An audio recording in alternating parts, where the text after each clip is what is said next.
A group of prominent Nigerian elders known as the Patriots is urging President Bola Tinubu to initiate the drafting of a new constitution to address the country's deepening divisions. After a meeting with President Tinubu in Abuja, the non-partisan group led by Emeka Anyaoku stressed that Nigeria's current system fails to manage its pluralistic nature. The Patriots proposed convening a National Constituent Assembly, elected on a non-partisan basis, to draft the new constitution. Well, they also recommended that the draft be subjected to a national referendum. In light of protests across the country, the group urged the government to engage in dialogue with protest leaders. And President Tinubu acknowledged the suggestions put forward by the Patriots and emphasized his belief in a united Nigeria. But he made it clear that he is currently focused on economic recovery. Nigeria needs a new legitimate Nigeria People's Democratic Constitution. That the present constitution is illegitimate and cannot deal effectively with the myriad challenges facing this country. In other words, that our present governance system needs to be restructured based on the factors recognized by Nigeria's founding fathers, who negotiated and agreed the 1960-1963 constitutions. With thinking and tinkering with the economic reform. That's my first priority. Once I get that reform in place as soon as possible, then I look at other options. The option of constitutional review, as recommended by you, and other options of learned minds in this country should take into account the need for our nation to make progress. Well, we're joined now by Senior Advocate of Nigeria, Mike Ozekhome, who is also a member of the Nigerian Patriots Group. Thank you so much. It's a delight always to have you on very News much, Night. Welcome, Nigeria. Yes, indeed. Now, I mean, I wish we had enough time to even talk about who the Patriots are and what exactly you stand for. But maybe you can look at that very briefly. You had this visit with the president today, and you made some proposals, including the drafting of a new, or what you call a people's pluralistic constitution, and a whole lot more. Let me start by saying what the Patriots is all about. It's a group of eminent Nigerians. Some people call it leaders of thought, elder statesmen, people who mean well for Nigeria, who want Nigeria to grow and to be respectable and respected globally. They want a Nigeria where there's unity and progress, where there's prosperity, where there's mutual respect one for another, where there's religious tolerance. A Nigeria that we can call an El Dorado. That's what the Patriots is all about. It was initiated and founded by Chief F.R.A. Williams, of blessed memory, Senior Advocate of Nigeria.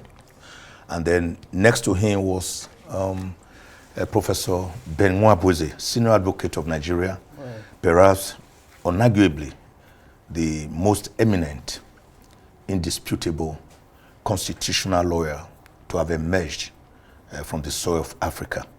After his transition, we're now headed by this distinguished statesman and international icon, Chief Emeka Anyaoku, GCON, CFR, CON, who was former Secretary General of the entire Commonwealth countries, made up of about 56 countries with approximately 2.4 billion people. So this is a group led by this great is the group, Nigerians and people by great Nigerians that's like the group yourself. that went today to visit President Bola Tinubu. And you made some proposals? Yes, we made some proposals.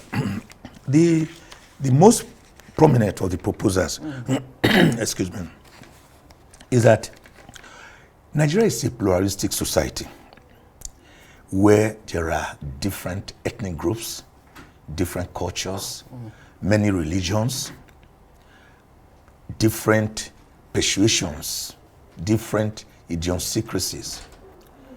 Such a group, which Professor Onigu Otite, in his demographic survey of Nigeria, found to be having about 374 ethnic groups that speak over 380 languages. Such a group must be allowed to exist in its pluralistic nature without the people being forced to come together to be one, as if the other ethnic groups don't matter. Like I always emphasize here, I've done it here many times. I always say I'm from Ivyukwe, near Ageneboda in Esako, East Local Government Area of Edo State. God knows why he decided to deposit me there. He didn't make me a Yoruba man, or an Igbo man, or a Hausa man, or a Chekiri man, or Fulani man. Right. So, for that reason alone, and for no more, I should be respected for who I am and for what God has made me. So, such a country, therefore, must have a pluralistic constitution, a constitution that is truly federal in nature, and not the kind of unitary system of government we are operating right now under the thin guise of federalism. So what you're saying, in effect, is that this new constitution that you're proposing should reflect the regions, the ethnic nationalities in the country, and not necessarily the, to come under one umbrella called Nigeria. Is that what you're saying? No. Because the Rwanda platform, template, for example, says you're Rwandan first, and not necessarily the other ethnic groups. That's not for them. It's a way of unifying the country. Let me tell you why we need to really look at our constitution. The constitution is the birth certificate of a nation, which throws up how we live together, the rules of engagement. Countries that are pluralistic and obeyed their plural nature in their constitutions with a referendum, for example, like Switzerland, like Sweden, like India, you see them living very well together because they realize their differences, that they are not one people, but they have been able to live in, we call it a unity in diversity. That's the short form of it. Coercion. Yeah, but other countries, for example, like Yugoslavia, like USSR, that later broke up into about 14 to 17 independent states, like Czechoslovakia, that broke up into two, Czech and Slovakia. Even nearer home here in Africa, Sudan, after living together for 3,000 years, they still broke up about 5 to 6 years ago, because the framers of their constitution, or the leaders, did not address their pluralistic nature. That was why, I think I said it here some time ago or some elsewhere, when Tafawa Balewa, Ahmadu Bello and Zik were having a conversation in the 40s, Zik told Balewa, let us live, let us be together as one people. Let us take our differences together as one people. The answer that Ahmadu Bello gave to him was, no, we can't be one people. We are different. You are an Igbo man, an Easterner, and a Christian. I'm a Northerner, a Fulani, and a Muslim. It is in realizing these are differences and agreeing upon them that we can now live together. Okay, great. Now let's come to the... Not forcing one on the other. Because of the want of time, let's look at this Constituent Assembly that you talk about. There is a National Assembly in place right now. Yes. Exactly what, I mean, what do you do with the National Assembly that is there right now? That's a very good question. That has been the fear hitherto of the National Assembly. The National Assembly should not be afraid, though too behemoth and unnecessarily too wasteful. 109 senators, 360 members of the House of Representatives, each of them having special advisors who have special assistants, who have personal assistants, who have personal aides. You find one position carrying up to 20-50 accretions. Now, they should not be afraid, because we are saying Mr. President should introduce a president's executive bill to the National Assembly, which is already in place anyway, because the Nigerian Constitution Order, which we are presently operating, is actually, whether they like to hear it or not, an illegitimate constitution, because it was a mere schedule attached to Decree number 24 of 1999. So we are saying, National Assembly, Mr. President, introduce an executive bill to the National Assembly. National Assembly, you make a law, an act of parliament, setting up a National Constituent Assembly. How soon do you want this to be put in place? Because the president has said that, look, my focus now, I acknowledge what you're saying, your recommendations, but my focus right now is to fix the economy. Is that a satisfactory response that you got from him? We had that. We had that. But I want to again tell Mr. President to reassess his position. And that was why the patriots had to go and meet him. The question is more like the chicken and the egg. Which one comes first? Which one comes first? Which is more important?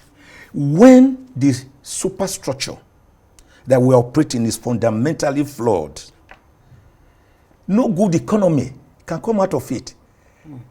You can't suddenly get something nice, something fantastic from a bad product.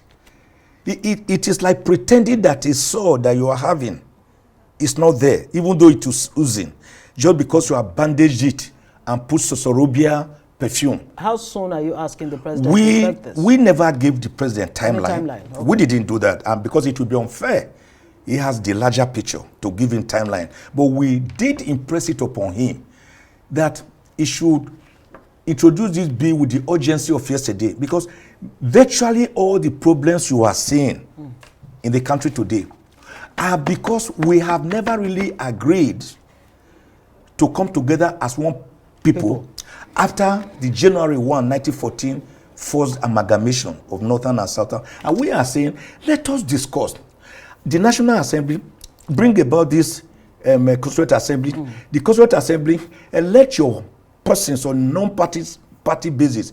Allow the ethnic nationalities, of the country. all the ethnic nationalities to be represented. So when they make this constitution, the National Assembly, this body they have set up, the Constituent Assembly, will be able to draft a new people's constitution, autochthonous, indigenous to the people. Then, most importantly, subjected to a referendum or plebiscite of the people, this new which gives it its legitimacy. Fantastic. I'd like you to respond to this point made by former President Olusegun Obasanjo. Well, he says, if my prompter can, he says he's worried about the current socioeconomic situation in Nigeria. He warns that Nigeria is sitting on a keg of gunpowder that could explode if the country does not address its numerous challenges. Well, the former president hosted 6 members of the Federal House of Representatives who are co-sponsors of the bill on a single 6-year term and power rotation. Let's listen in.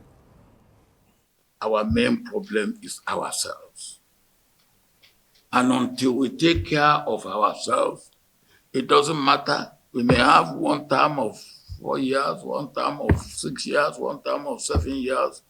If it's the same people and the same mentality and the same way we do things, it won't change. So Our beginning is ourselves, to my mind. Yes, system, yes, democracy. We have to rethink democracy. We have to rethink the form of government. What is the character of the people that are in government? With all due respect, most of them should be behind the bar. And that is the truth. Most of them should be behind the bar. Some should even be in the gallows. Now, if vintage President Olusegun Obasanjo there, vintage him. That's why I wrote on him. Yes. I say OBJ, remain OBJ. That's why he seems to have remained OBJ. You heard what he said there. Yes, yeah. Nigeria sitting on a keg of gunpowder. I believe so. He's also recommending a one-term, single-term, presidency. Is that what you would like to see in this new constitution? If you just Google, just say Mike Ozekhome, single-term presidency, you will see, I've argued this for more than 5-6 years, that Nigerian elections are too wasteful. That's why I say we practice not democracy, but electionocracy. After a first election, the people use 1 year to 1.5 years trying to govern the people, which is the real purpose of an election, governance, democracy dividends. But by next year, I can assure you, Ngozi, towards the end of this year, after less than 2 years, politicking, which has already started anyway, will be full-blown. So the people have not had time to enjoy any democracy dividends from the government. I therefore argued that a one-term 6-year period, which is just one term. So if you want to come and steal, we know you have come to steal for 6 years. We are watching you. We will come after you. But this one, some of them pretend not to steal for the first year, for the first term. Then when the second year comes, they become like what I would call people with primitive, bacchanalian, acquisitive propensity. Well, how much difference really would it make if it's a single term of 6 years, yes, or 2 terms of it makes a big difference. 4 years each. It's the question of character that President Olusegun Obasanjo mentioned. We come there. Yeah, character is still very important. Yeah. But what I'm saying now is that Nigerian government is too big. The wastefulness is too much. We spend over 75 to 80% of our national resources on recurrent expenditure, rather than on capital projects. And politics is the presidential system of government that we are operating as against the earlier Westminster or Prime Minister system of government, which was truncated on the 15th of January 1966 when the military purge took place in Nigeria. That one is inexpensive. You saw the last British elections. Yeah, but it was still discarded. But very quickly, many people there didn't even know elections were going on. Yeah, before I let you go. But here, you will the president must go around the entire nooks and crannies of Nigeria. Then after 4 years, in less than 2 years, he's already campaigning for another year. If you make it 6 years, then he will know that I have 6 years to start projects, consolidate on them, and finish them, not abandoned white elephant projects. Right. So we therefore need that new constitution. These are some of the things that the Constituent Assembly is restructuring part of what the Patriots are recommending? Yeah. Of course, we are. Okay. Everything we are talking about is restructuring. Right. In a situation, you have 67 items on the exclusive legislative list, leaving everything, virtually nothing for the states. What are we doing? That's not a pluralistic society. Right. That's not a federal constitution. That's a unitary constitution. I'm afraid we'll have to live with that. More importantly, there must be a people's referendum. That is what gives a constitution legitimacy, as the Midwest people did on the 10th of August 1963 when they broke away from Western region. It was done in Egypt, in Morocco, in Nigeria, in South Africa, in Iraq, in Iran, in Czechoslovakia, in Eritrea. So that referendum will give it legitimacy. Yeah, that's what gives it legitimacy. And then Professor believability of the people, so that they can own it as their product, as the Americans also did between May and September 1787, when they went to Philadelphia to have a more perfect union. Absolutely. And then they subjected it to referendum. And that's why they respect their constitution. We Less than 8,000 words. Absolutely. The constitution. Professor Mike Ozekhome, Senior Advocate of Nigeria, member of the Patriots, thank you so much for joining us on Newsnight. Thank you very much.